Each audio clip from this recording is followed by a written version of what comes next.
தந்தை, மைந்தர், தூய ஆவியின் திருப்பேராலே ஆமேன். கண்களை மூடி நாம் கடவுளை நோக்கி மன்றாடுவோம். மகா கிருபையும் இரக்கமும் நிறைந்த வல்ல கடவுளே, உம்மை போற்றுகின்றோம், புகழுகின்றோம். இந்த மனமகிழ்ச்சியான வேலைக்காக நன்றி கூறுகின்றோம். ஒரு புதிய நாளை, ஒரு புதிய வாரத்தை, ஒரு புதிய மாதத்தை எங்களுக்கு வழங்கியிருக்கின்றீர். இந்த புதிய மாதத்தின் முதலாம் ஞாயிற்றுக்கிழமையின் காலை வேளையில் உம்மை வழிபடுவதற்கான அழைப்பை எங்களுக்கு வழங்கியிருக்கின்றீர். உம்முடைய அழைப்பை ஏற்று நாங்கள் உம்மை ஆராதிக்க நீர் தந்திருக்கின்ற வாய்ப்புக்காக நன்றி கூறுகின்றோம். இந்த ஆராதனை உம்மை புகழ்ந்து போற்றுகின்ற ஆராதனையாக, உம்மை மகிமைப்படுத்துகின்ற ஆராதனையாக, எங்களை முழுமையாக தாழ்த்தி உம்மை இன்னும் அதிகமாக வாழ்த்துகின்ற ஆராதனையாக அமைய நீரை அருள் புரிய வேண்டும் என்று விண்ணப்பம் செய்கின்றோம். நீரை இந்த வழிபாட்டின் ஒவ்வொரு அம்சத்தையும் ஆசீர்வதிக்க வேண்டும் என்று விண்ணப்பம் செய்கின்றோம். இந்த வழிபாட்டின் வழியாக உம்முடைய உடனிருப்பை நாங்கள் உணர, உம்முடைய உடனிருப்பின் வழியாக எங்களுக்கு கிடைக்கின்ற ஆற்றலையும் ஆறுதலையும் நாங்கள் பெற்றுக்கொள்ள நீரை அருள் புரிய வேண்டும் என்று விண்ணப்பம் செய்கின்றோம். நீரை இந்த வழிபாட்டின் தலைவராக இருந்து இந்த வழிபாட்டை எங்களுக்கு ஆசீர்வாதமாக அமைத்து தர வேண்டும் என்று மீட்பர் இயேசுவின் வழியாக கேட்கிறோம், எங்கள் நல்ல கடவுளே. ஆமேன். இந்த வழிபாட்டிற்கு தொடக்கமாக நாம் கீர்த்தனைகளில் 3ஆம் பாடலை பாடுவோம். கீர்த்தனை எண் 3, ஆகமங்கள் புகழ் வேதா நமோ நமோ என்ற பாடலை நாம் இணைந்து பாடுவோம்.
அறிவினுருவாகிய மூலா நமோ நமோ, மறையவர்கள் தேடிய நூலா நமோ நமோ, அதிசய பரபர சீலா நமோ நமோ, அருளாளா.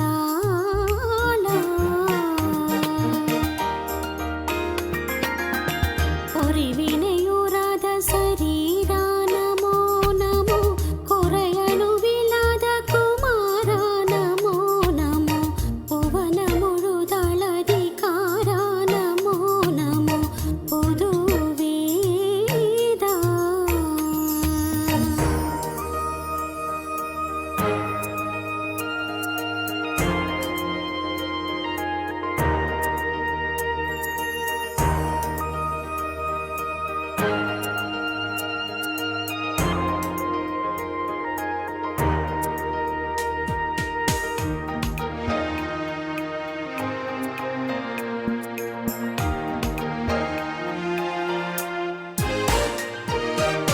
நிறைவழியின் மேவிய கோனே நமோ நமோ, முறைகள் தவறாத வினோனே நமோ நமோ, நிதி பெருகும் அரசத்தேனே நமோ நமோ, நெறி நீதா. இறை தாவீது பாடிய கீதா நமோ நமோ, பறைகள் பல கூடிய போதா நமோ நமோ, எருசலேமினிடிய நாதா நமோ நமோ, இறையோனே.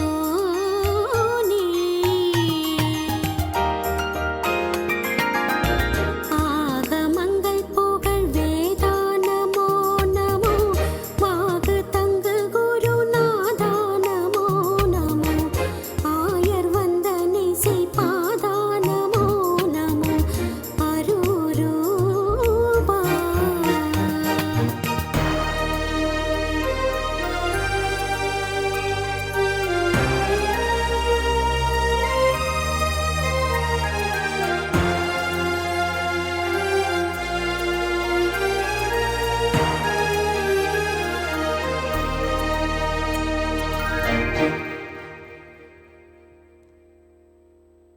காலை வழிபாட்டிற்கு வந்திருக்கின்ற உங்கள் அனைவரையும் இறைமைந்தர் இயேசு கிறிஸ்துவின் இனிய திருப்பேரில் அன்புடன் வாழ்த்தி வரவேற்கின்றேன். இன்றைய வழிபாடு இரண்டாம் வழிபாட்டு முறைமையை பின்பற்றி நடைபெறும். இறை வழிபாட்டு நூலில் 76ஆம் பக்கம். நாம் கடவுளை தொழுவோம். கடவுள் ஆவியாயிருக்கிறார். அவரை தொழுது கொள்ளுகிறவர்கள் ஆவியோடும் உண்மையோடும் அவரை தொழுது கொள்ள வேண்டும். நம்முடைய பிதாவாகிய கடவுளாலும் கர்த்தராகிய இயேசு கிறிஸ்துவினாலும் உங்களுக்கு கிருபையும் சமாதானமும் உண்டாவதாக. இது கர்த்தர் உண்டு பண்ணின நாள். இதிலே களி கூர்ந்து மகிழ கடவோம். ஆண்டவரே, எங்கள் உதடுகளை திறந்தருளும். அப்பொழுது எங்கள் வாய் உம்முடைய புகழை அறிவிக்கும். பிதாவுக்கும் குமாரனுக்கும் பரிசுத்த ஆவிக்கும் மகிமை உண்டாவதாக. ஆதியிலும் இப்பொழுதும் எப்பொழுதுமான சதா காலங்களிலும் மகிமை உண்டாவதாக. சேனைகளின் கடவுளாகிய கர்த்தரே, நீர் பரிசுத்தர் பரிசுத்தர் பரிசுத்தர். வானமும் பூமியும் மகிமையால் நிறைந்திருக்கின்றன. உன்னதத்திலே ஓசன்னா. கர்த்தரின் நாமத்தினாலே வந்தவரும் வருகிறவருமானவர் தோத்திரிக்கப்பட்டவர். உன்னதத்திலே ஓசன்னா. கடவுளே நீர் பரிசுத்தர். கடவுளே நீர் பரிசுத்தர். சர்வ வல்லவரே நீர் பரிசுத்தர். சர்வ வல்லவரே நீர் பரிசுத்தர். சாவாமையுடையவரே நீர் பரிசுத்தர். சாவாமையுடையவரே நீர் பரிசுத்தர். ஆண்டவரே, எங்களுக்காக சிலுவையில் அறையுண்ட எங்கள் மீட்பரே, எங்கள் மேல் கிருபையாயிரும். ஆண்டவரே, எங்களுக்காக சிலுவையில் அறையுண்ட எங்கள் மீட்பரே, எங்கள் மேல் கிருபையாயிரும். பரிசுத்த ஆவியாகிய ஆண்டவரே, எங்கள் மேல் கிருபையாயிரும். பரிசுத்த ஆவியாகிய ஆண்டவரே, எங்கள் மேல் கிருபையாயிரும். ஆண்டவரே, எங்கள் ஜெபங்களையும் ஆராதனையும் ஏற்றுக்கொண்டு எங்கள் மேல் கிருபையாயிரும். ஆண்டவரே, எங்கள் மேல் மனதுருகி எங்கள் மேல் கிருபையாய் இரும். நமக்கு பாவம் இல்லை என்போமானால் நம்மை நாமே வஞ்சிக்கிறவர்களாகவும் நமக்குள் உண்மை இல்லை. நமது பாவங்களை அறிக்கையிட்டால் பாவங்களை நமக்கு மன்னித்து எவ்வித அநீதமும் நீங்க நம்மை சுத்திகரிப்பதற்கு அவர் நம்பத்தக்கவரும் நீதியும் உள்ளவர். நமது பலவீனங்களுக்காக பரிதபிக்க முடியாத பிரதான ஆசாரியர் நமக்கு இராமல் எல்லா விதத்திலும் நம்மை போல் சோதிக்கப்பட்டும் பாவமில்லாத பிரதான ஆசாரியரே நமக்கு இருக்கிறார். நாம் முழங்காற்படியிட்டு அமைதியாக நம்மை நாமே சோதித்து அறிவோமாக.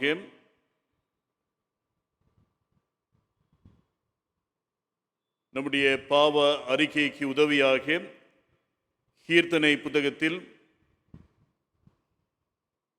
441 பாடலை நாம் பாடுவோம். பாவம் என்னை தொடர்ந்தாலும் என்ற பாடலை நாம் அனைவரும் இணைந்து பாடுவோம்.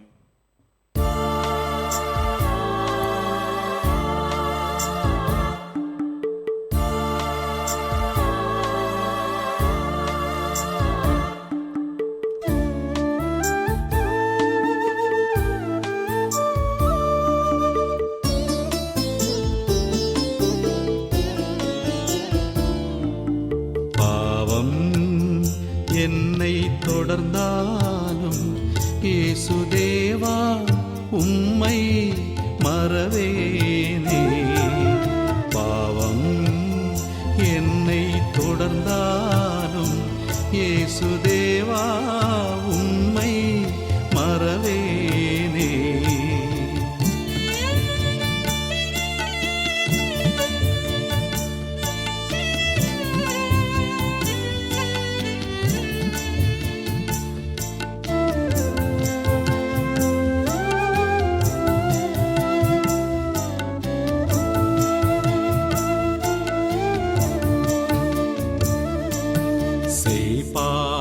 நினைத்து நான் அழுகின்றேன், அதை செய்யாமல் இருந்திட பலமும் இல்லை. பாவம் நினைத்து நான் அழுகின்றேன், அதை செய்யாமல் இருந்திட பலமும் இல்லை. மெய்யாகவும் துணை வேண்டுமையா,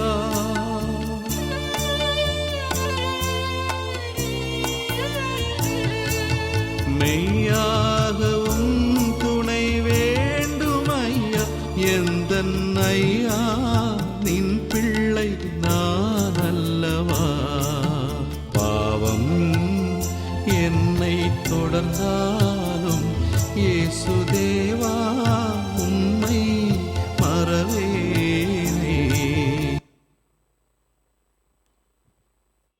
சர்வ வல்லமையுள்ள கடவுளிடத்தில் நாம் நமது பாவங்களை தாழ்மையோடு அறிக்கை செய்வோமாக. 81ஆம் பக்கத்தில் உள்ள முதலாம் பாவ அறிக்கையின் மன்றாட்டு. சர்வ வல்லமையும் மிகுந்த இரக்கமுள்ள பிதாவே, தப்பிப்போன ஆடுகளைப் போல நாங்கள் உம்முடைய வழிகளை விட்டு வழுவி அலைந்து போனோம்.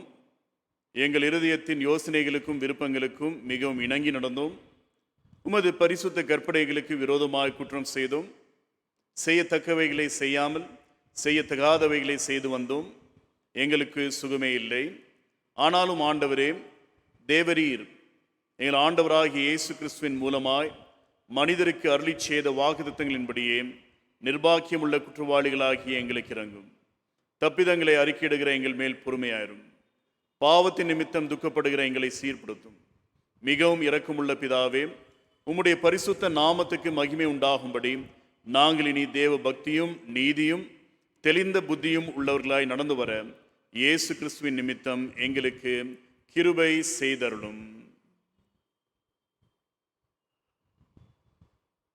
சர்வ வல்லமையும் மிகுந்த இரக்கமுள்ள ஆண்டவர் மன்னிப்பையும் பாவ நிவர்த்தியும் நமக்கு கட்டளையிட்டருளி வாழ்க்கையை சீர்படுத்துவதற்கான காலத்தையும் தமது பரிசுத்தாவியின் கிருபையும் தேற்றுதலையும் தந்தருளுவாராக. ஆமேன். ஆண்டவரை துதியுங்கள். ஆண்டவர் நாமம் துதிக்கப்படுவதாக. இந்த நாளுக்குரிய திருமறை பாடங்கள் இந்த நேரத்தில் நமக்காக வாசிக்கப்படும். பழைய ஏற்பாட்டு பகுதியாக 1 ராஜாக்கள் 3ஆம் அதிகாரம் வசனங்கள் 16 தொடங்கி 28 முடிய. இன்றைய நாளுக்கான தெரிந்து கொள்ளப்பட்ட முதலாம் வேத பாடம் 1 ராஜாக்கள் 3ஆம் அதிகாரம் வசனங்கள் 16 தொடங்கி 28 முடிய. 1 ராஜாக்கள் 3ஆம் அதிகாரம் வசனம் 16 தொடங்கி.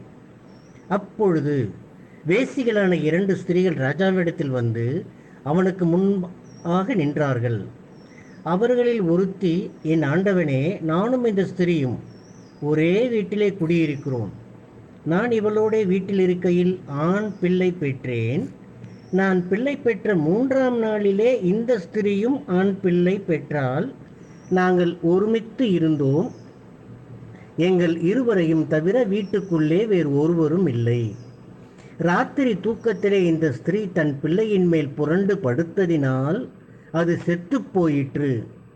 அப்பொழுது உமது அடியாள் நித்திரை பண்ணுகையில் இவள் நடுஜாமத்தில் எழுந்து என் பக்கத்தில் கிடக்கிற என் பிள்ளையை எடுத்து தன் மார்பிலே கிடத்தி கொண்டு செத்த தன் பிள்ளையை எடுத்து என் மார்பிலே கிடத்திவிட்டாள். என் பிள்ளைக்கு பால் கொடுக்க காலமே நான் எழுந்திருந்த போது அது செத்து கிடந்தது.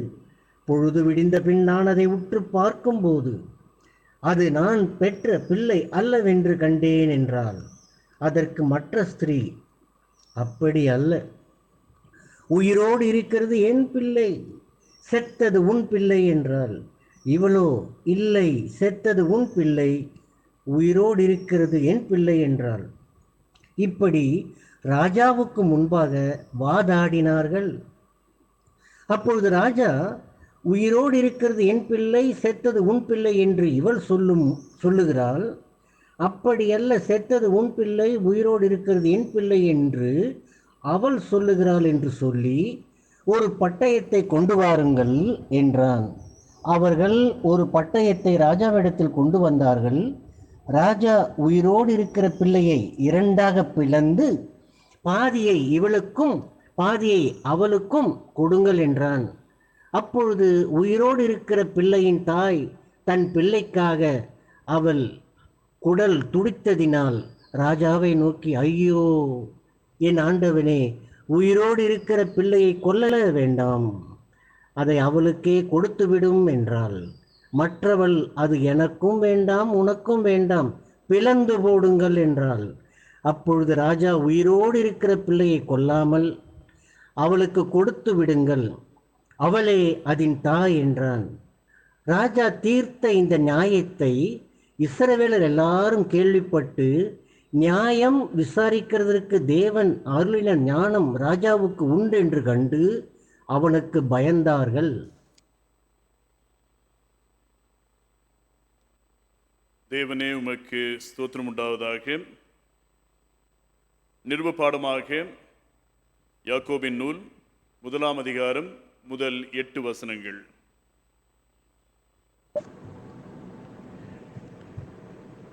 வாசிக்கும்படியாக இந்த நாளுக்காக தெரிந்து கொள்ளப்பட்ட 2ஆம் வேத பாடம் அப்போஸ்தலனாகிய யாக்கோபு எழுதின பொதுவான நிருபம் 1ஆம் அதிகாரம் வசனங்கள் 1 தொடங்கி 8 முடிய. யாக்கோபு 1:1. தேவனுக்கும் கர்த்தராகிய இயேசு கிறிஸ்துவுக்கும் ஊழியக்காரனாகிய யாக்கோபு சிதறியிருக்கிற 12 கோத்திரங்களுக்கும் வாழ்த்துதல் சொல்லி எழுதுகிறதாவது: என் சகோதரரே, நீங்கள் பலவிதமான சோதனைகளில் அகப்படும்போது உங்கள் விசுவாசத்தின் பரீட்சையானது பொறுமையை உண்டாக்கும் என்று அறிந்து அதை மிகுந்த சந்தோஷமாக எண்ணுங்கள். நீங்கள் ஒன்றிலும் குறை உள்ளவர்களாயிராமல் பூரணராயும் நிறை உள்ளவர்களாயும் இருக்கும்படி பொறுமையானது பூரண கிரியை செய்ய கடவது.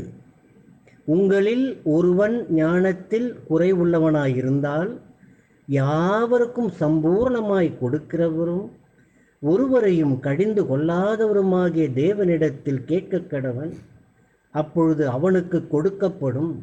ஆனாலும் அவன் எவ்வளவாகிலும் சந்தேகப்படாமல் விசுவாசத்தோடு கேட்க கடவன். சந்தேகப்படுகிறவன் காற்றினால் அடிபட்டு அலைகிற கடலின் அலைக்கு ஒப்பாயிருக்கிறான். அப்படிப்பட்ட மனுஷன் தான் கர்த்தரிடத்தில் எதையாகிலும் பெறலாம் என்று நினையாதிருப்பானாக. இருமனம் உள்ளவன் தன் வழிகளிலெல்லாம் நிலையற்றவனாயிருக்கிறான் என்பதே வாசிக்கும்படியாக தெரிந்து கொள்ளப்பட்ட 2ஆம் வேத பாடம் வாசித்தாயிற்று. தேவனே உமக்கே மகிமை உண்டாவதாக.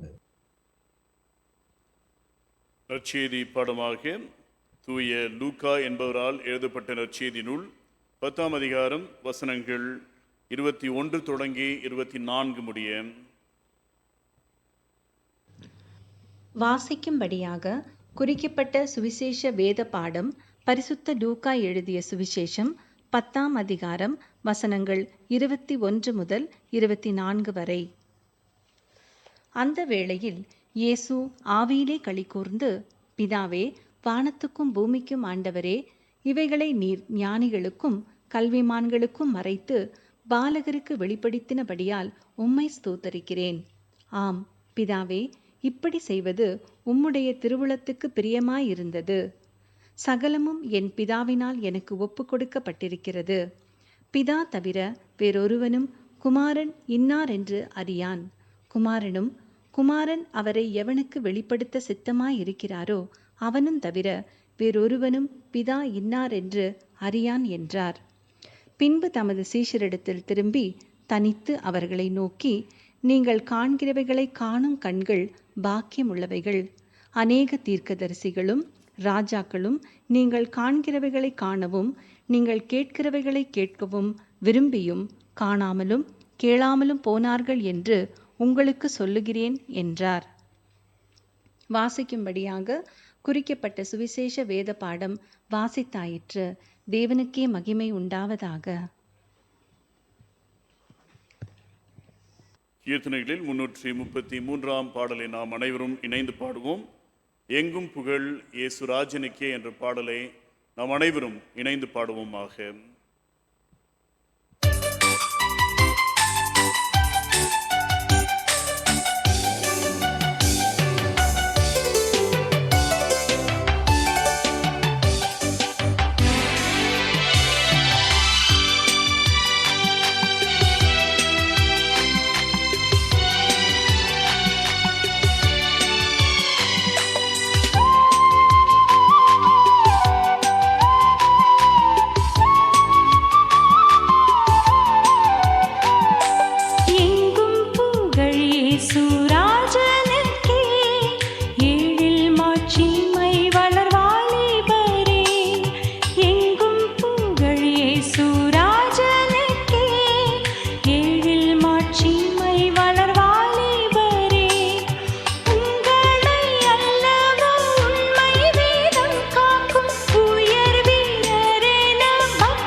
அதை அறிந்து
அருள் நிறைந்த நல்ல ஆண்டவரே, உம்முடைய திருவார்த்தையை தியானிக்கின்ற வேளையில் உம்முடைய தூய விருப்பத்தை அறிந்து கொள்வதற்கான ஞானத்தையும் அதற்கேற்ப வாழ்வதற்கான ஒப்படைப்பையும் நீரே எங்களுக்கு தந்தருள வேண்டும் என்று மீட்பர் இயேசுவின் வழியாக கேட்கிறோம் எங்கள் நல்ல கடவுளே. ஆமேன். அன்புக்குரியவர்களே, உங்கள் அனைவரையும் நம்முடைய ஆண்டவரும் மீட்பெருமான இயேசு கிறிஸ்துவின் இனிய ஈடற்ற திருப்பெயரில் அன்புடன் வாழ்த்தி வரவேற்கின்றேன். இந்த காணொளியின் வழியாக நாம் ஒருவரை ஒருவர் சந்திக்க, அனைவரும் இணைந்து கடவுளை வழிபட கடவுள் தந்திருக்கின்ற இந்த அருமையான வாய்ப்புக்காக கடவுளுக்கு நன்றி செலுத்துவோமாக. நிச்சயமாக நாம் வழிபடுகின்ற வேளையில் கடவுளுடைய உடனிருப்பை நாம் உணர்ந்தவர்களாக, கடவுளோடு உறவு கொண்டவர்களாக நாம் வாழ கடவுள் நமக்கு புது வழிகளை திறந்து வைக்கின்றார். ஆகியால் கடவுளுக்கு நாம் நன்றி செலுத்துவோமாக. இந்த காலை வேளை ஒரு விசேஷித்த வேளையாக இருக்கின்றது. ஏனென்றால் இந்த மாதத்தின் முதலாம் ஞாயிற்றுக்கிழமையின் காலை வேளையில் நாம் அனைவரும் ஒன்று இணைவதற்கான வாய்ப்பை கடவுள் நமக்கு வழங்கியிருக்கின்றார். பெரும் ஆபத்துகள், பலவிதமான இழப்புகள், எங்கே பார்த்தாலும் பாடுகள், சஞ்சலங்கள், அவைகளின் மத்தியில் நம்மை காத்து வழிநடத்தி இந்த ஆண்டின் 6ஆம் மாதத்திற்குள்ளாக நாம் நுழைய கடவுள் நமக்கு அருளி செய்த கிருபைக்காக நாம் நன்றிகளை ஏறெடுப்போமாக.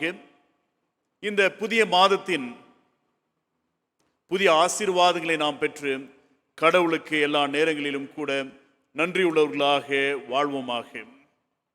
பொதுவாக ஜூன் மாதம் என்று சொல்லும்போது கல்வி ஆண்டின் தொடக்கம் என்று நாம் அதை அனுசரிக்கின்றோம். புதிய கல்வி ஆண்டின் தொடக்கம். ஆனால் கடந்த 2 வருடங்களாக நம்முடைய கல்வி திட்டத்தில், கல்வி முறையில் பலவிதமான இடரல்கள் ஏற்பட்டிருக்கின்றன. நம்முடைய பிள்ளைகள் மிக தெளிவான நேர்த்தியான முறையில் கல்வியை பெறுவதற்கான வாய்ப்புகள் குறைந்திருக்கின்றன. ஆனாலும் கூட இந்த சூழ்நிலையில் கடவுளில் நாம் விசுவாசம் வைத்து நிச்சயமாக நம்முடைய பிள்ளைகள் கல்வியில் சிறக்க வேண்டும், நம்முடைய பிள்ளைகள் ஞானத்தில் பெருக வேண்டும் என்ற மன்றாட்டோடு இந்த புதிய மாதத்தை நாம் தொடங்குவோமாக. ஆகையால் இந்த புதிய கல்வி ஆண்டின் தொடக்கத்தை முன்னிட்டு நம்முடைய தென்னிந்திய திருச்சபையின் மரபின்படி இந்த ஞாயிற்றுக்கிழமை மாணவர் ஞாயிறு அல்லது மாணாக்கர் ஞாயிறு என்று அனுசரிக்கப்படுகின்றது. Student Sunday. மாணவர்களை நாம் நினைவு கூறுகின்ற ஒரு நாள், மாணவர்களுக்காக நாம் ஜெபிக்கின்ற நாள். அது மட்டுமல்லாமல் நாம் அனைவரும் மாணவர்கள் தான் என்பதை நாம் உறுதியாக அறிக்கை செய்கின்ற ஒரு நாள். ஏனென்றால் தொடர்ந்து நாம் அறிந்து கொண்டுதான் இருக்கின்றோம், ஞானத்தை பெற்றுக்கொண்டுதான் இருக்கின்றோம். ஆகியால் நாம் அனைவரும் மாணவர்களாக தான் இருக்கின்றோம். கடவுள் ஒருவரே நமக்கு ஆசிரியர். தொடர்ந்து அவரிடமிருந்து நாம் கற்றுக்கொண்டுதான் வருகின்றோம் என்பதை நாம் உறுதியாக சொல்லுகின்ற ஒரு நாளாக இன்றைய நாள் அமைகின்றது. ஆகிய இந்த நாளிலும் கூட நமக்கு வழங்கப்பட்டிருக்கின்ற செம்பொருள் அல்லது கருப்பொருள் என்னவென்றால், the wisdom from above, மேலிருந்து வரும் ஞானம் அல்லது விண்ணிலிருந்து வரும் ஞானம். ஞானம் மிக முக்கியமான அருட்கொடை. கடவுள் நமக்கு வழங்குகின்ற ஒரு மிக உயர்ந்த, மிக மேன்மையான அருட்கொடை. ஆகியால் தான் நீதிமொழிகளை நீங்கள் பார்க்கும்போது 8ஆம் அதிகாரம் 11ஆம் வசனத்தில் சொல்லப்படுகின்ற ஒரு அருமையான காரியம், முத்துக்களை பார்க்கிலும் ஞானமே நல்லது. முத்துக்களை பார்க்கிலும் ஞானமே நல்லது. தொடர்ந்து இச்சிக்கப்படத்தக்கவைகள் எல்லாவற்றிலும் அதற்கு நிகரல்ல.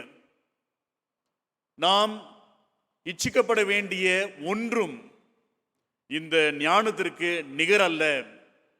இந்த ஞானம் ஈடற்றது, இணையற்றது என்பதை திருமறை மிக தெளிவாக உறுதியாக அறிக்கை செய்கின்றது. ஆகிய ஞானம்தான் கடவுள் நமக்கு வழங்குகின்ற மிக சிறந்த அருட்கொடை. அது விலை உயர்ந்தது. அதற்கு நிகரான பொருள் ஒன்றும் இல்லை. ஆகிய இந்த நிகரற்ற, ஈடற்ற, இணையற்ற ஞானத்தை நாம் பெற்றவர்களாக வாழ வேண்டும் என்பதுதான் மிக முக்கியமான ஒரு அழைப்பாக இருக்கின்றது. பொதுவாக ஞானம் என்று சொல்லும்போது ஞானத்திற்கும் அறிவுக்கும் தகவலுக்கும் ஏதாவது வித்தியாசம் இருக்கின்றதா என்பதை நாம் சற்று ஆராய்ந்து பார்க்க வேண்டும். ஏனென்றால் பல நேரங்களில் இந்த வார்த்தைகள் ஒன்றோடு ஒன்று நாம் பயன்படுத்துகின்ற வார்த்தைகளாக காணப்படுகின்றன. ஆங்கிலத்தில் சொல்ல வேண்டும் என்றால் விஸ்டம், நாலேஜ், இன்ஃபர்மேஷன். பல நேரங்களில் இந்த 3 வார்த்தைகளையும் கூட நாம் ஒன்றுக்கு ஈடாக பயன்படுத்துகின்றோம். ஆனால் ஒருவேளை இந்த 3 வார்த்தைகளை நாம் வித்தியாசப்படுத்த வேண்டும் என்றால், இன்ஃபர்மேஷன் என்பது தகவல், நம்மை சூழ்ந்திருக்கின்ற தகவல்களை நாம் அப்படியே கூட்டி சேர்ப்பதுதான் இன்ஃபர்மேஷன். நாலேஜ் என்றால் என்ன என்று பார்க்கும்போது, நாம் பெற்ற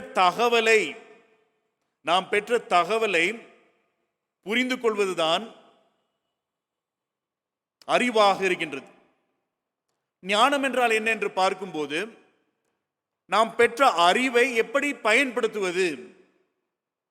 அறிவை நாம் பெற்றால் மட்டும் போதாது, பல தகவல்களை நாம் அறிந்து கொண்டால் மட்டும் போதாது, அந்த அறிவை நாம் எப்படி பயன்படுத்துகின்றோம், வாழ்வு சூழலுக்கு அதை எப்படி நாம் பொருத்துகின்றோம், நம்முடைய வாழ்க்கைக்கு அதை எப்படி நாம் பயன்படுத்துகின்றோம் என்பதுதான் மிக முக்கியமான ஒரு அறைகூவல். ஆகிய ஞானம் என்பது நம்மிடம் இருக்கின்ற தகவல்களை, நம்மிடம் இருக்கின்ற அறிவை மிக நேர்த்தியான முறையில் பயன்படுத்துவது, கடவுளை மகிமைப்படுத்துவதற்காக பயன்படுத்துவது மற்றும் கடவுளுடைய படைப்பை பாதுகாப்பதற்காக, கடவுளுடைய படைப்போடு உறவு கொள்வதற்காக பயன்படுத்துவதுதான் ஞானம். ஆகிய இந்த நாளில் நமக்கு வழங்கப்பட்டிருக்கின்ற தலைப்பு வெறும் ஞானம் அல்ல, மேலிருந்து வரும் ஞானம், கடவுள் வழங்குகின்ற ஞானம், உலக ரீதியான ஞானம் அல்ல, அதற்கு மாறாக இறை ஞானம். அந்த இறை ஞானத்தை பெற்றவர்களாக நாம் வாழ்வதுதான் கடவுளுடைய எதிர்பார்ப்பாக இருக்கின்றது. ஆகிய இந்த நாளிலும் கூட நம்முடைய தியானத்திற்காக வழங்கப்பட்டிருக்கின்ற சில திருமறை பகுதிகளை எடுத்துக்கொண்டு இந்த ஞானத்தின் சில முக்கியமான கூறுபாடுகளை இந்த நாளிலும் கூட நாம் அறிந்து கொள்ள முயற்சி செய்வோமாக.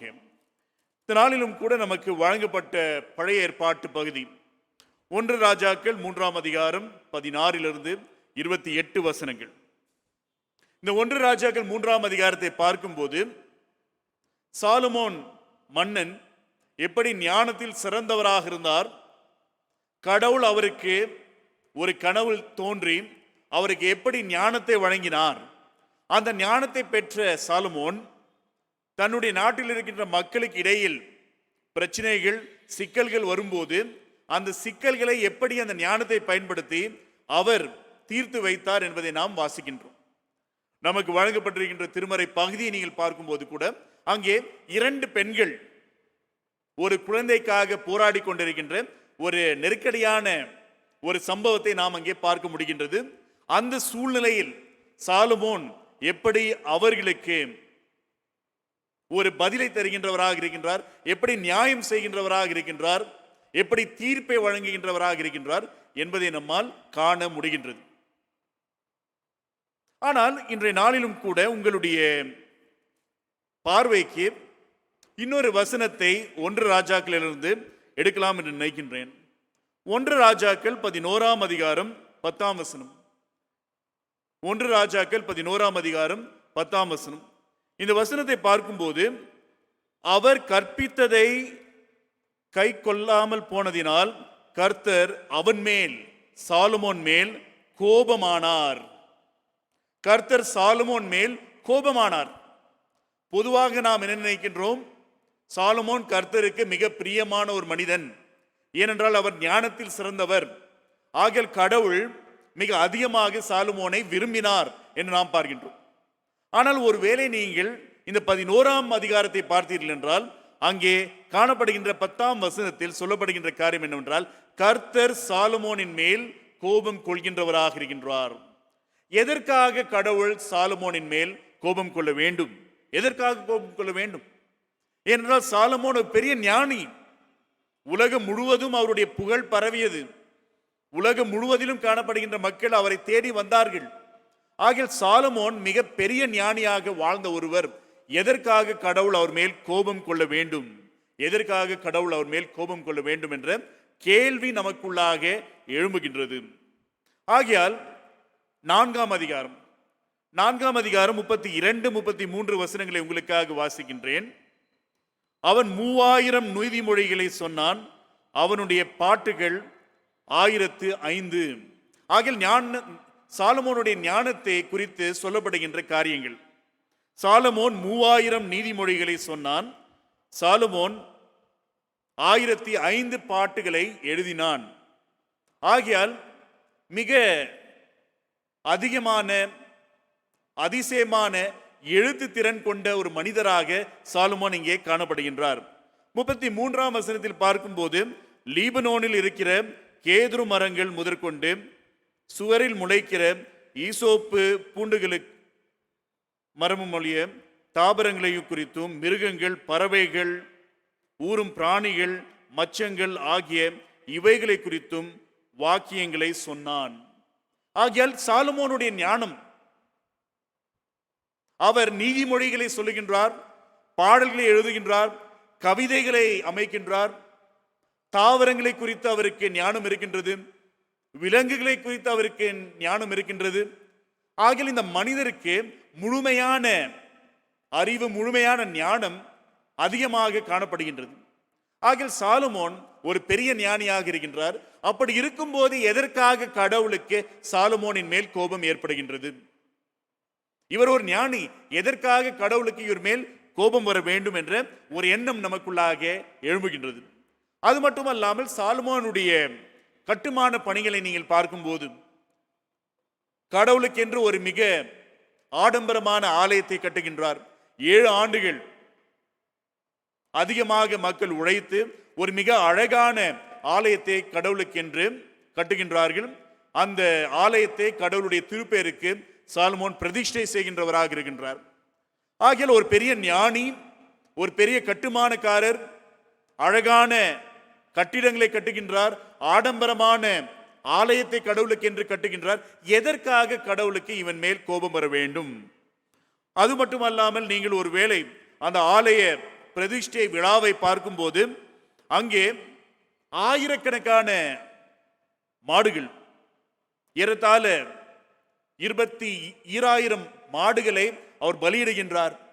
அது மட்டுமல்லாமல் நீங்கள் பார்த்தீர்கள் 1,00,000க்கு மேலான ஆடுகளை அவர் பலியிடுகின்றார். ஆகிய ஆண்டவருக்கு ஒரு பெரிய ஆலயத்தை மட்டும் கட்டாமல் அந்த ஆலயத்தை பிரதிஷ்டை செய்கின்ற வேளையில் ஏராளமான விலங்குகளை அவர் பலியிடுகின்றார். அநேக மாடுகள், அநேக ஆடுகளை பலியிடுகின்றார். ஆகிய எதற்காக கடவுளுக்கு இந்த சாலமோனின் மேல் கோபம் ஏற்படுகின்றது என்ற கேள்வி நமக்குள்ளாக எழும்புகின்றது. ஒரு ஞானி அழகான கட்டிடங்களை, ஆடம்பரமான ஆலயத்தை கட்டுகின்றவர், அது மட்டுமல்லாமல் கடவுளை நினைவு கூர்ந்து கடவுளுக்கென்று மிக ஏராளமான பலிகளை செலுத்துகின்றவர்.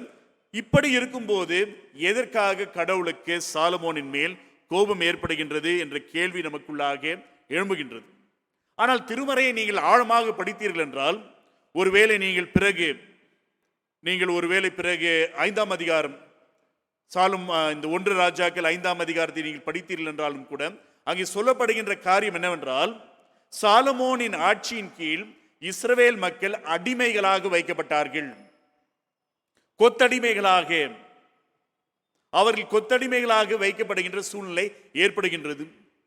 எதற்காக என்று பார்க்கும்போது, சாலமோன் ஆடம்பரமாக வாழ வேண்டும், சாலமோனை சூழ்ந்திருக்கின்ற மக்கள் ஆடம்பரமாக வாழ வேண்டும் என்ற நோக்கத்தோடு சாலமோன் உழைப்பதின் வழியாக என்ன செய்கின்றார் என்றால், அந்த நாட்டில் இருக்கின்ற பெரும்பான்மையான மக்கள் அதிகமான கடினப்பாட்டில் வாழ்ந்து கொண்டிருக்கின்றார்கள். அவர்கள் மேல் அதிகமான வரி செலுத்தப்படுகின்றது. அவர்கள் கொத்தடிமைகளாக வாழ வேண்டிய நிர்பந்தம் ஏற்படுகின்றது. சாலமோனின் காலத்தில் பலவிதமான சுரங்கங்கள் இருக்கின்றன. அந்த சுரங்கங்களில் இவர்கள் அடிமைகளாக, கொத்தடிமைகளாக உழைக்க வேண்டிய நிர்பந்தம் ஏற்படுகின்றது. மிக கடினமான ஒரு சூழ்நிலை. சாலமோனை சுற்றி இருந்த சில மக்கள் ஆடம்பரமாக வாழ்ந்தார்கள். ஆனால் பலர், அந்த நாட்டில் இருந்த பெரும்பான்மையான மக்கள், ஏழைகள், எளியவர்கள் எப்படி வாழ்ந்தார்கள்?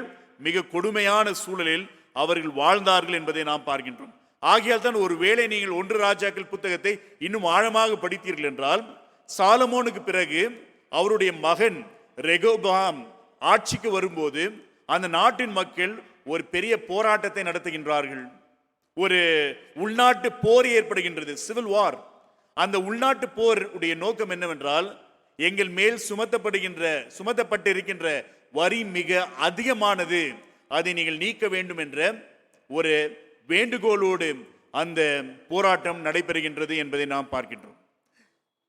ஆகையால் சாலமோனுடைய வாழ்க்கையை பார்க்கும்போது மிக சிறந்த ஞானி, உலகம் புகழ்பெற்ற ஞானி, ஆண்டவருக்கு அழகான ஆடம்பரமான ஆலயத்தை கட்டினவர், ஆண்டவருக்கு என்று ஏராளமான பலிகளை செலுத்தினவர். ஆனால் இந்த சாலமோனுடைய வாழ்க்கையை சற்று ஆராய்ந்து பார்க்கும்போது அவர் இரக்கம் அற்றவராக காணப்படுகின்றார். அவரிடம் ஞானம் இருக்கின்றது, ஆனால் அந்த ஞானம் இரக்கம் சார்ந்த ஞானம் அல்ல, மனித நேயம் சார்ந்த ஞானம் அல்ல என்பதை நிச்சயமாக நம்மால் அறிந்து கொள்ள முடிகின்றது. நான் நன்றாக இருக்க வேண்டும், நான் ஆடம்பரமாக வாழ வேண்டும், என்னை சூழ்ந்திருக்கின்றவர்கள் ஆடம்பரமாக வாழ வேண்டும், கடவுளுக்கு நான் என்ன செய்ய வேண்டுமே செய்து விடுகின்றேன், அப்பொழுது கடவுள் தன்னுடைய கண்களை மூடிக்கொள்வார். ஆனால் நாட்டில் இருக்கின்ற ஏராளமான பெரும்பான்மையான மக்களை நான் கொடுமைப்படுத்தி தான் நான் ஆடம்பரமாக வாழ முடியும் என்ற ஒரு வழிமுறையை Solomon பயன்படுத்துகின்றார்.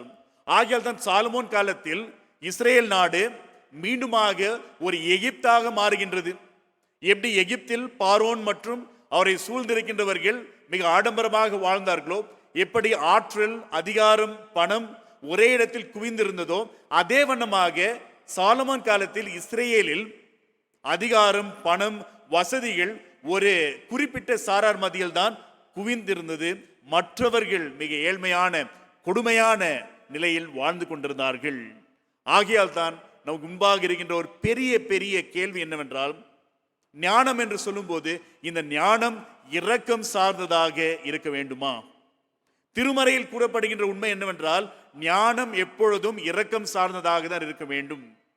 There cannot be a wisdom which is completely divorced from compassion or mercy. ஞானம் என்று சொல்லும் போதே அந்த ஞானத்துக்கு அடித்தளம் இரக்கம்தான். என்னை மட்டும் நான் வளர்த்துக் கொள்வதற்காக ஞானத்தை பயன்படுத்துகின்றவனாக அல்லாமல், என்னுடைய ஞானத்தின் வழியாக எப்படி நான் மக்கள் மேல் இரக்கத்தை பாராட்ட முடியும், மக்களுடைய வாழ்க்கையில் மாற்றங்களை ஏற்படுத்த முடியும் என்ற கேள்வி மிகவும் அவசியமாக இங்கே காணப்படுகின்றது. ஆகையால் தான் ஓசியா தீர்க்கதரிசி மிக அழகாக சொல்லுகின்றார், கடவுள் பலியை அல்ல இரக்கத்தையே விரும்புகின்றார். அதை மீண்டுமாக மத்தேயு நற்செய்தி நூலில் இயேசு கிறிஸ்து கூறுகின்றார், கடவுள் பலியை அல்ல இரக்கத்தையே விரும்புகின்றார். நீங்கள் 22,000 மாடுகளை பலியாக கொடுத்தாலும் கூட கடவுள் அதில் பிரியமாக இருக்க மாட்டார்.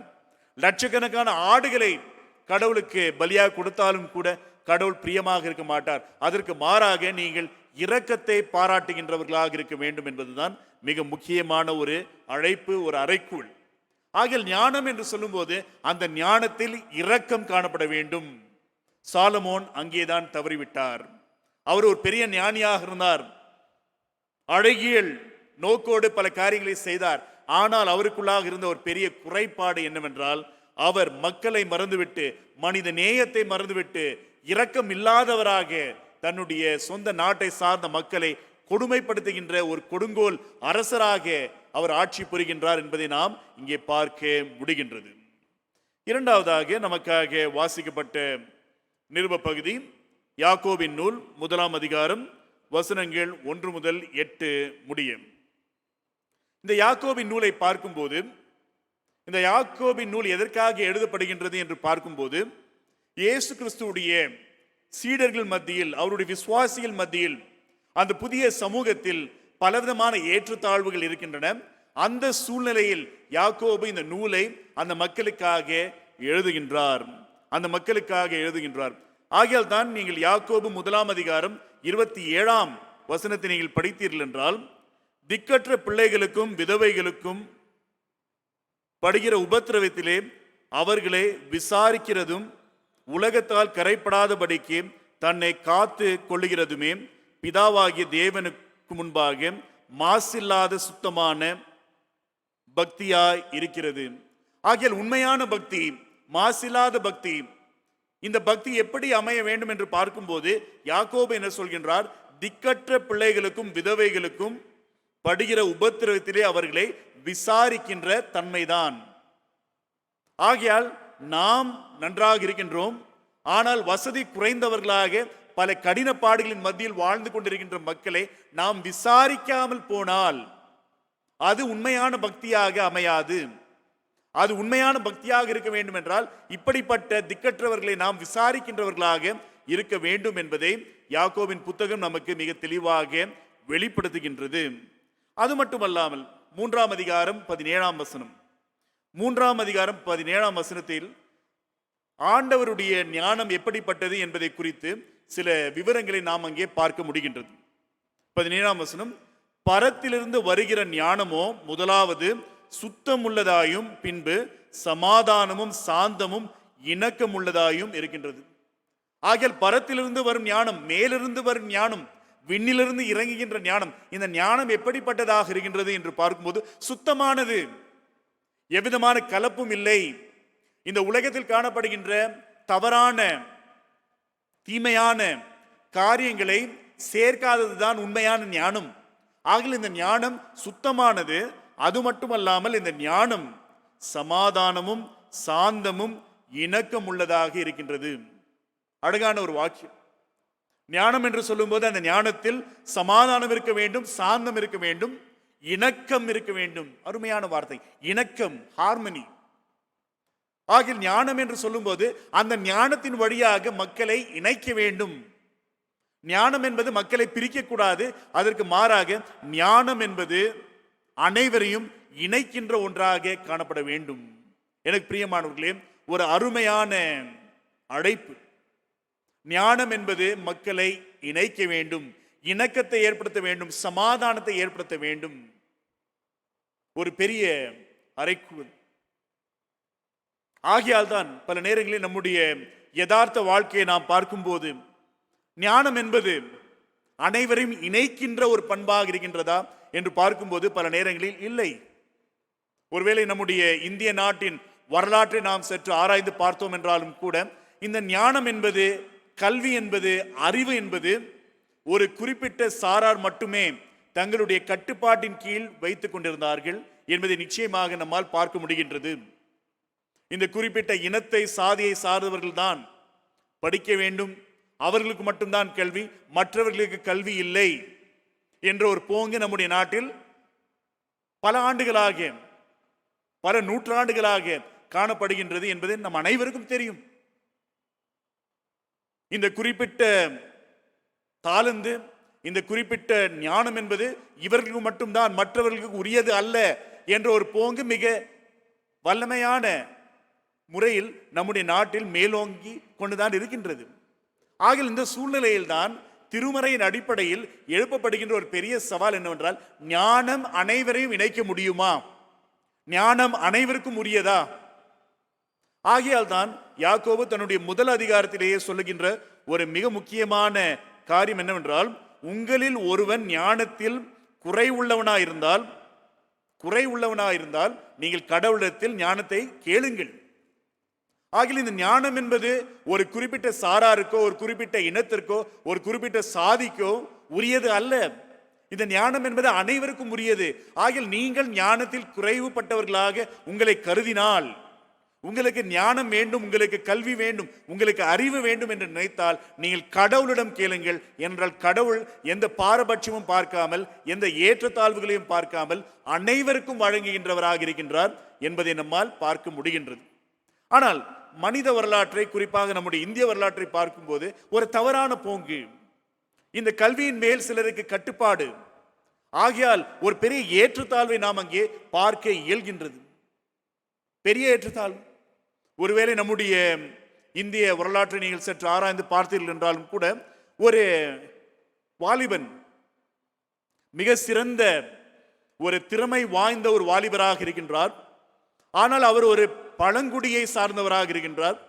ஆகையால் பழங்குடியை சார்ந்த இந்த நபர் இப்படிப்பட்ட ஒரு திறமையுடையவராக இருக்கலாமா என்று எண்ணி அவருடைய திறமையை ஒழிக்க வேண்டும், அந்த மனிதனையே ஒழிக்க வேண்டும் என்ற எண்ணத்தோடு என்ன செய்கின்றார்கள், அவருடைய கட்ட விரலையே காணிக்கையாக கேட்கின்ற ஒரு ஆசிரியருடைய கதையை கூட நாம் வாசிக்கின்றோம்.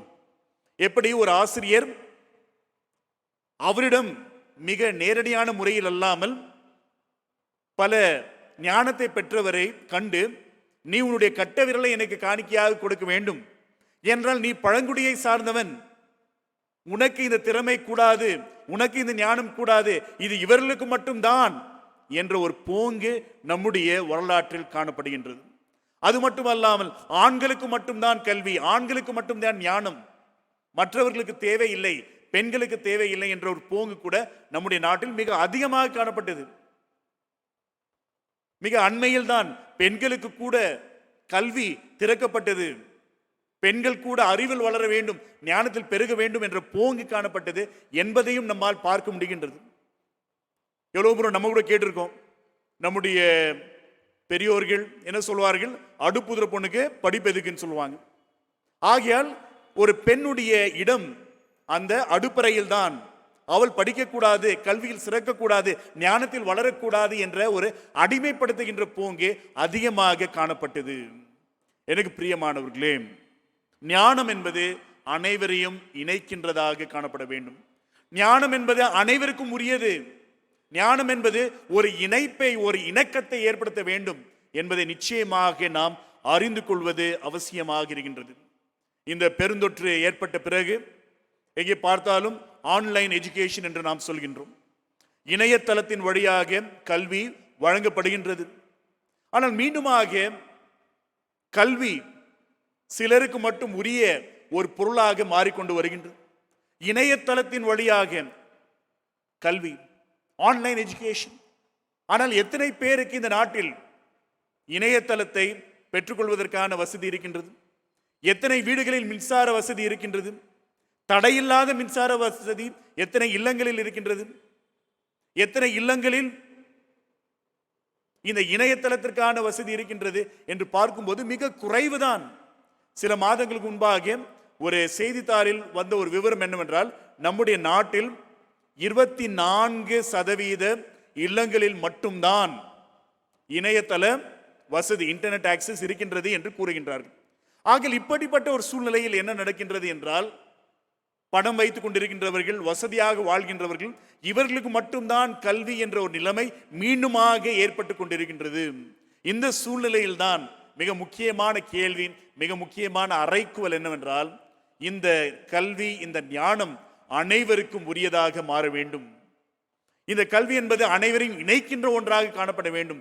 மீண்டுமாக பிரிவினைகளை, ஏற்றத்தாழ்வுகளை ஏற்படுத்துகின்ற ஒரு அமைப்பாக மாறக்கூடாது என்பதை நிச்சயமாக நம்முடைய மனதில் நாம் கொள்வது அவசியமாக இருக்கின்றது. கடைசியாக வாசிக்கப்பட்ட நற்செய்தி நூலை நம்முடைய தியானத்திற்காக நாம் எடுத்துக்கொள்வோம்.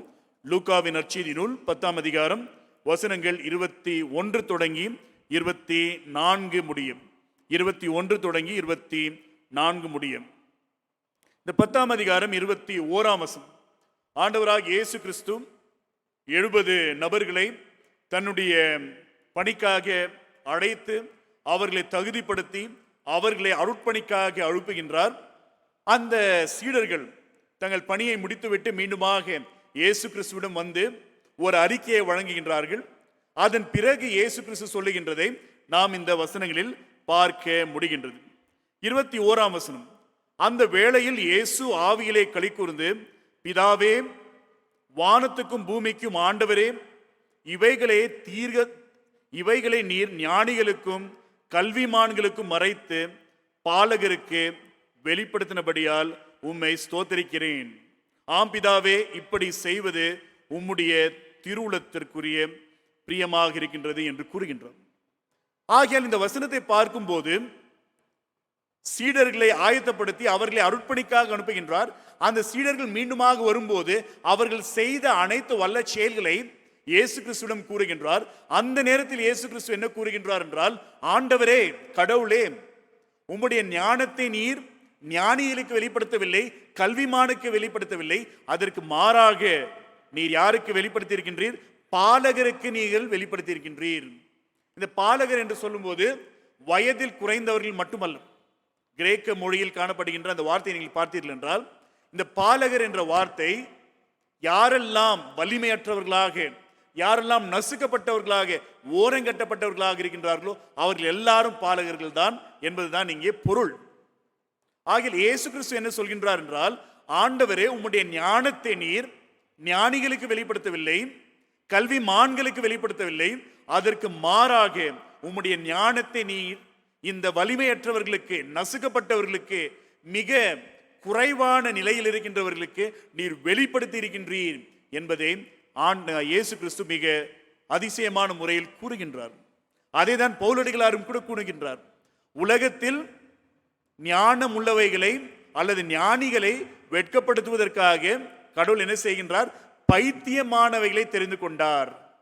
இந்த உலகத்தில் யார் தன்னை ஞானி என்று கூறிக்கொள்கின்றாரோ, யார் தன்னை தான் அறிவாளி என்று கூறிக்கொண்டிருக்கின்றாரோ, அவர்களை வெட்கப்படுத்துவதற்காக கடவுள் என்ன செய்கின்றார்?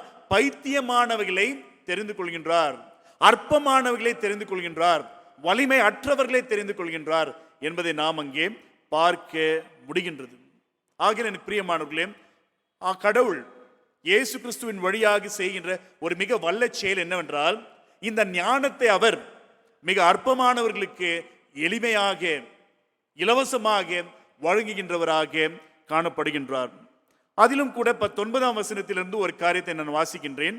இதோ, சர்ப்பங்களையும் தேள்களையும் மிதிக்கவும் சத்ருவினுடைய சகல வல்லமையையும் மேற்கொள்ளவும் உங்களுக்கு அதிகாரம் கொடுக்கிறேன், ஒன்றும் உங்களை சேதப்படுத்த மாட்டாது என்று கூறுகின்றார். இந்த வசனத்தை பார்க்கும்போது ஆண்டவர் தன்னுடைய சீடர்களுக்கு அதிகாரத்தை வழங்குகின்றார். இந்த உலகத்தில் இருக்கின்ற எவ்விதமான தீங்கும் உங்களை சேதப்படுத்தாது, இந்த உலகத்தில் இருக்கின்ற எவ்விதமான கொடுமையான காரியமும் உங்களுக்கு சேதத்தை ஏற்படுத்தாது என்று சொல்லுகின்ற ஆண்டவர் என்ன சொல்கின்றார்? உங்களுக்கு நான் அதிகாரத்தை தருகின்றேன், உங்களுக்கு நான் அதிகாரத்தை தருகின்றேன். அதிகாரப்படுத்துகின்ற ஆண்டவர். ஆகிய நம்முடைய ஆண்டவர் அதிகாரப்படுத்துகின்றவராக இருக்கின்றார். இந்த அதிகாரத்தை எப்படி ஏற்படுத்துகின்றார் என்று பார்க்கும்போது, ஒருவேளை இயேசு கிறிஸ்து தன்னுடைய சீடர்களை பெரிய ஐஸ்வர்யவான்களாக மாற்றவில்லை, அவர்களுக்கு அதிகமான பணத்தை, வசதியை ஏற்படுத்துகின்றவராக அவர் காணப்படவில்லை, இல்லையா? இயேசு கிறிஸ்து தன்னுடைய சீடர்களை அழைத்து எல்லாரையும் பெரிய ஐஸ்வர்யவான்களாக, பெரிய வசதி வாய்ந்தவர்களாக மாற்றவில்லை. ஆகிய இயேசு கிறிஸ்து பணத்தை கொண்டு தன்னுடைய சீடர்களை அதிகாரப்படுத்தவில்லை. அது மட்டுமல்லாமல் இயேசு கிறிஸ்து அவர்களுக்கு புதிய புதிய மந்திரங்களை கற்றுத்தந்து, இந்த மந்திரங்களை நீங்கள் பயன்படுத்தினால் இந்த மந்திர சக்தியின் வழியாக நீங்கள் உயர்வீர்கள், அதிகாரம் அடைவீர்கள் என்று சொல்லவில்லை. அதையும் இயேசு கிறிஸ்து சொல்லவில்லை. அதற்கு மாறாக இயேசு கிறிஸ்து அவர்களுக்கு ஞானத்தை வழங்குகின்றார். இந்த ஞானம்தான் உங்களுக்கு அதிகாரமாக அமையும். நீங்கள் சத்தியத்தை அறிவீர்கள், அந்த சத்தியத்தின் அறிவு, அந்த சத்தியத்தின் ஞானம் தான் உங்களை விடுதலை செய்யும் என்று இயேசு கிறிஸ்து கூறுவதை நாம் இங்கே பார்க்க முடிகின்றது. ஆகிய ஆண்டவர் அவர்களுக்கு ஆயுதத்தை வழங்கவில்லை, ஆண்டவர் அவர்களுக்கு வசதியை வழங்கவில்லை, ஆண்டவர் அவர்களுக்கு ஐஸ்வர்யத்தை வழங்கவில்லை, ஆண்டவர் அவர்களுக்கு மந்திர சக்திகளை வழங்கவில்லை, ஆண்டவர் அவர்களுக்கு ஏராளமான பலனை வழங்கவில்லை. அதற்கு மாறாக ஆண்டவர் அவர்களுக்கு வழங்குகின்ற பெரிய அருட்கொடை என்ன என்று பார்க்கும்போது அந்த ஞானத்தை சீடர்களுக்கு வழங்குகின்றார். அந்த ஞானத்தை பெற்ற பிறகு அந்த ஞானம்தான் ஆற்றலாக மாறுகின்றது. அந்த ஞானம்தான் அவர்களை இயக்குகின்ற ஆற்றலாக மாறுகின்றது. அவர்கள் ஆடுகளாக ஓநாய்களின் மத்தியில் சென்றாலும் கூட அந்த ஞானத்தை வைத்துக்கொண்டு அவர்கள் ஆண்டவருடைய பணியை செய்வதற்கான வழிகளை பெற்றுக்கொள்கின்றார்கள். ஆகிய எனக்கு பிரியமானவர்களே, ஞானம் என்பது நம்மை இயக்குகின்ற ஆற்றல். ஞானம் என்பது நம்மை இயக்குகின்றது, நம்மை நடத்துகின்றது என்பதை நிச்சயமாக நாம் அறிந்து கொள்வது அவசியமாக இருக்கின்றது. எனக்கு பிரியமானவர்களே, விண்ணிலிருந்து இறங்கும் ஞானம், பரத்திலிருந்து வரும் ஞானம், மேலிருந்து வரும் ஞானம், இந்த ஞானம் எப்படிப்பட்டது என்பதை குறித்து நாம் வாசித்தோம். இந்த ஞானம் எப்படிப்பட்டதாக இருக்கின்றது என்றால், இந்த ஞானம் இரக்கம் நிறைந்ததாக இருக்க வேண்டும். ஞானத்திற்கு அடித்தளமாக இரக்கம் இருக்க வேண்டும். இந்த ஞானம் அனைவரையும் இணைக்க வேண்டும். எவ்விதமான ஏற்றத்தாழ்வுகளையும் பிளவுகளையும் பிரிவினைகளையும் ஏற்படுத்தக்கூடாது. இந்த ஞானம் அனைவரையும் இணைக்க வேண்டும், சமத்துவத்தை ஏற்படுத்த வேண்டும், இணக்கத்தை ஏற்படுத்த வேண்டும், சமாதானத்தை உருவாக்க வேண்டும். அது மட்டுமல்லாமல் இந்த ஞானம் நம்மை இயக்க வேண்டும். இந்த ஞானம்தான் நம்மை விடுவிக்கின்ற ஆற்றல், இந்த ஞானம்தான் நம்மை இயக்குகின்ற ஆற்றல் என்பதை நிச்சயமாக நாம் அறிந்து கொள்வது அவசியமாக இருக்கின்றது. எனக்கு பிரியமானவர்களே, இந்த மாணாக்கர் ஞாயிற்றன்று கல்வியை குறித்து நாம் அதிகமாக யோசிக்க, அது மட்டுமல்லாமல் ஆண்டவர் வழங்குகின்ற ஞானத்தை பெற்றவர்களாக அந்த ஞானத்தின் கருவிகளாக நாம் செயல்பட நம்மை அர்ப்பணிப்பதற்காக கடவுள் நம்மை அழைத்திருக்கின்றார். ஆகிய எல்லா நேரங்களிலும் கூட நாம் ஆண்டவரிடமிருந்து கற்றுக்கொள்கின்ற மாணாக்கர் என்பதை அறிந்து எல்லா நேரங்களிலும் கூட அவருடைய ஞானத்தை தேடுகின்றவர்களாக, அவருடைய ஞானத்தை பெற்று அந்த ஞானத்தை வெளிப்படுத்துகின்றவர்களாக நாம் வாழ்வோமாக. கடவுள் தாமே உங்கள் அனைவரையும் ஆசீர்வதித்து வழி நடத்துவாராக. ஆமேன்.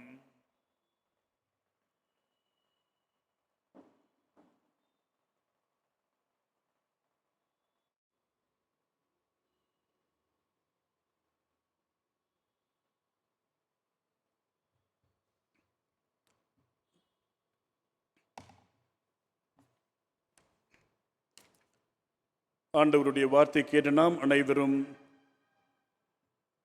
அப்போஸ்தலர் விசுவாச பிரமாணத்தின் வழியாக நம்முடைய விசுவாசத்தை அறிக்கை செய்வோமாக. வானத்தையும் பூமியையும் படைத்த சர்வ வல்லமையுள்ள பிதாவாகிய தேவனை விசுவாசிக்கிறேன். அவருடைய ஒரே குமாரனாகிய நம்முடைய நாதர் இயேசு கிறிஸ்துவையும் விசுவாசிக்கிறேன். அவர் பரிசுத்த ஆவியினாலே கன்னி மரியாளிடத்தில் உற்பவித்து பிறந்தார்.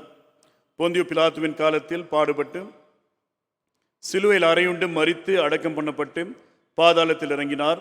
3ஆம் நாள் மரித்தோர் இடத்திலிருந்து எழுந்தருளினார். பரமண்டலத்திற்கு ஏறி சர்வ வல்லமையுள்ள பிதாவாகிய தேவனுடைய வலது பாரிசத்திலே வீற்றிருக்கிறார். அவ்விடத்திலிருந்து உயிருள்ளோரையும் மரித்தோரையும் நியாயம் தீர்க்க வருவார். பரிசுத்த ஆவியையும் விசுவாசிக்கிறேன். பொதுவாக இருக்கிற பரிசுத்த சபையும் பரிசுத்தவான்களுடைய ஐக்கியமும் பாவ மன்னிப்பும் சரீர உயிர்த்தெழுதலும் நித்திய ஜீவனும் உண்டென்று விசுவாசிக்கிறேன். ஆமேன்.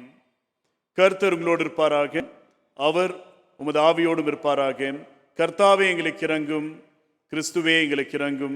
கர்த்தாவே எங்களுக்கு இறங்கும். பரமண்டலங்களில் இருக்கிற எங்கள் பிதாவே, உம்முடைய நாமம் பரிசுத்தப்படுவதாக, உம்முடைய ராஜ்யம் வருவதாக, உம்முடைய சித்தம் பரமண்டலத்திலே செய்யப்படுவது போல் பூமியிலும் செய்யப்படுவதாக. அன்றிலுள்ள எங்கள் அப்பத்தை எங்களுக்கு இன்று தாரும். எங்களுக்கு விரோதமாய் குற்றம் செய்கிறவர்களுக்கு நாங்கள் மன்னிக்கிறது போல எங்கள் குற்றங்களை எங்களுக்கு மன்னியும். எங்களை சோதனைக்குள் பிரவேசிக்க பண்ணாமல் தீமை நின்று எங்களை ரட்சித்துக் கொள்ளும். ராஜ்யமும் வல்லமையும் மகிமையும் என்றென்றைக்கும் உம்முடையவைகளே. ஆமேன். சபையாருக்கு ஒரு விளம்பரம், ஒரு திருமண விளம்பரம். நம்முடைய திருச்சபையின் உறுப்பினரான திரு SP தாஸ் அவர்களுடைய குமாரன் செல்வன் ரவீந்திரநாத் தாஸ் அவர்களுக்கும் கிறிஸ்து ரட்சகர் யஷ்வந்த்பூர் ஆலயத்தின் உறுப்பினரான திரு எடியப்பா அவர்களுடைய குமாரத்தி செல்வி நிஷா அவர்களுக்கும் நடக்கவிருக்கும் திருமணத்தை நான் உங்களுக்கு விளம்பரப்படுத்துகின்றேன். இவ்விருவரும் திருமணத்தில் இணைக்கப்படக்கூடாத நியாயமான தடைகள் ஏதாகிலும் இருந்தால் அவைகளை நீங்கள் திருச்சபையின் போதகருக்கு எழுத்தின் வழியாக தெரிவிக்க வேண்டும் என்று கேட்டுக்கொள்கின்றேன். இது இவர்களுக்கான 2ஆம் அறிக்கையாக இருக்கின்றது. இவர்களுக்காக நாம் ஜெபம் செய்வோம். திருச்சபையின் மற்ற அனைத்து தேவைகளுக்காக இந்த நேரத்தில் நாம் இணைந்து ஜெபம் செய்வோமாக. கிருபை நிறைந்த நல்ல கடவுளே, இந்த நாளுக்காக இந்த நேரத்திற்காக நன்றி கூறுகின்றோம். நீர் எங்களை அழைத்திருக்கின்றீர். உம்முடைய அழைப்பை பெற்று நாங்கள் உம்மை வாழ்த்தவும் வழிபடவும் நீர் எங்களுக்கு அருமையான வாய்ப்பையும் வசதியும் தந்திருக்கின்றீர். அதற்காக நன்றி கூறுகின்றோம். உம்மை வழிபடுகின்ற வேளையில் உம்முடைய வல்லமையை நாங்கள் கண்டவர்களாக, உம்முடைய உடனிருப்பை நாங்கள் உணர்ந்தவர்களாக செயல்படும்படி நீரை அருள் செய்ய வேண்டும் என்று விண்ணப்பம் செய்கின்றோம். ஒரு மிக ஆபத்தான கடினமான பாடுகள் நிறைந்த சூழ்நிலையில் கூட நீர் எங்களுக்கு ஒளியை ஏற்படுத்துகின்றவராக இருக்கின்றீர், வாழ்வை தருகின்றவராக இருக்கின்றீர், எங்களை விடுதலை செய்கின்றவராக இருக்கின்றீர். அதற்காக நன்றிகளை ஏறடுகின்றோம்.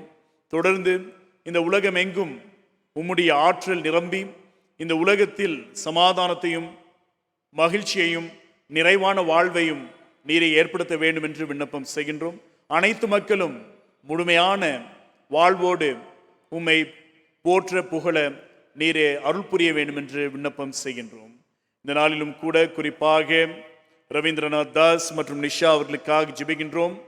திருமணத்திற்காக தங்களை ஆயத்தப்படுத்தி கொண்டிருக்கின்ற வேளையில் நீரே இவர்களை பக்குவப்படுத்த வேண்டும் என்று விண்ணப்பம் செய்கின்றோம். திருமணத்தின் மேன்மையை அறிந்து கொள்ள, திருமணத்தின் முக்கியமான நோக்கங்களை உணர்ந்து கொள்ள நீரே இவர்களுக்கு உம்முடைய ஆவியின் அபிஷேகத்தை வழங்க வேண்டும் என்று விண்ணப்பம் செய்கின்றோம். எல்லா நேரங்களிலும் கூட இவர்கள் உம்முடைய விசுவாசத்தில் நிலைத்திருந்து உம்மையை சார்ந்து ஜீவித்து உம்முடைய சிறந்த பிள்ளைகளாக நிலைத்திருக்க அருள் புரியும். ஒருவரை ஒருவர் ஏற்றுக்கொள்ள, ஒருவரை ஒருவர் புரிந்து கொள்ள, அந்யோன்யமாக ஒற்றுமையாக வாழ்வதற்கான ஒப்படைப்பை பெற்றுக்கொள்ள நீரை அருள் புரிய வேண்டும் என்று விண்ணப்பம் செய்கின்றோம். ஏற்ற காலத்தில் உம்முடைய சித்தத்தின்படி இந்த திருமணத்தை மிக சிறப்பாக நீ நடத்தி தர வேண்டும் என்று விண்ணப்பம் செய்கின்றோம். எங்கள் திருச்சபையின் மற்ற அனைத்து உறுப்பினர்களுக்காக ஜெபிக்கின்றோம். அனைவருக்கும் நல்ல உடல்நலத்தையும் மன சமாதானத்தையும் ஆன்மீக ரீதியான அனைத்து விதமான வளர்ச்சியையும் நீரே தந்தருள வேண்டும் என்று விண்ணப்பம் செய்கின்றோம். மீண்டுமாக எங்கள் அனைவரையும் உடைய கரங்களில் அர்ப்பணிக்கின்றோம்.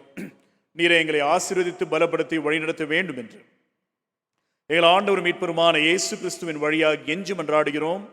எங்கள் ஜீவனுள்ள நல்ல கடவுளே, ஆமேன். சங்கீதக்காரனோடு இணைந்து சொல்லுவோம். என் ஆத்மாவே முழுவதுமே பரிசுத்த நாமத்தை ஸ்தோத்ரி. என் ஆத்மாவே கர்த்தரை ஸ்தோத்ரி. அவர் செய்த சகல உபகாரங்களையும் மறவாதே. ஆமேன். திரியேக கடவுளின் ஆசீர்வாதத்தை நாம் பெற்றுக்கொள்வோமாக. தேவனுடைய இரக்கமுள்ள கிருபைக்கும் பராமரிப்புக்கும் உங்களை ஒப்புவிக்கிறோம். பிதா, குமாரன், பரிசுத்த ஆவியுமாகிய சர்வ வல்லமை பொருந்திய கடவுளுடைய ஆசீர்வாதம் உங்களுக்குள்ளே இருந்து எப்பொழுதும் உங்களோட நிலைத்திருக்க கடவுது.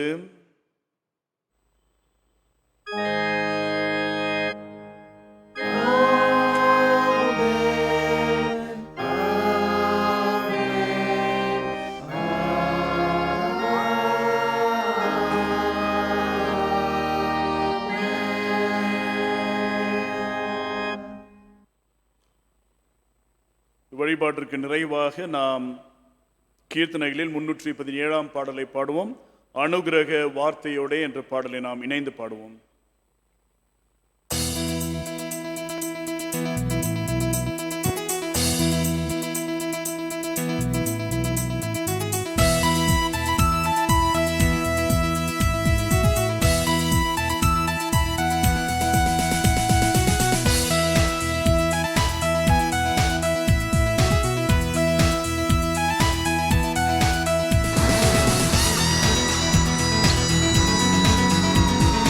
ஆ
ஆண்டவர்களோடு இருப்பாராக, தாவியோடும் இருப்பாராக.